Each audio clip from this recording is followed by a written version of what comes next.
দুর্নীতিমুক্ত।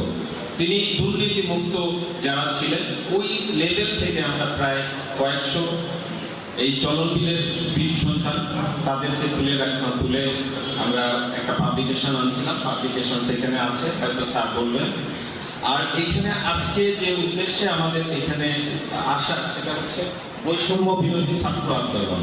আমার সৌভাগ্য হয়েছিল স্বৈরাচার এরশাদ বিরোধী আন্দোলন, সে আন্দোলনে সক্রিয় অংশগ্রহণ করেছিলাম। আর আরেকটা সৌভাগ্য হয়েছে এবার যে 14 তারিখ থেকে এই আন্দোলনে সক্রিয় অংশগ্রহণ করেছিলাম। এই আন্দোলনের সাথে সম্পৃক্ত হব এটা কখনোই মাথার মধ্যে ওইভাবে ছিল না। বিশেষ করে পেশাগত দিক থেকে আমি গণিত নিয়ে সারা বাংলাদেশে ম্যাথ অলিম্পিয়াড যেটা হয় দেশের বিভিন্ন জায়গায় এবং আন্তর্জাতিক পরিমণ্ডলে এটা হয় এবং বিশ্ববিদ্যালয়ের পর্যায়ে যেটা আন্ডার গ্রাজুয়েট ম্যাথমেটিক্স সেই কমিটির সাথে কাজ করি।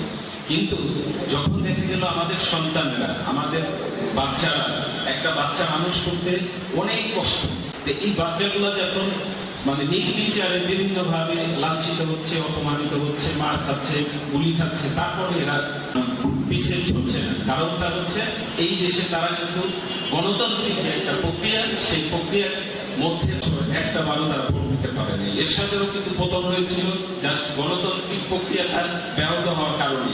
এখানেও একই কারণে পতন হয়েছে।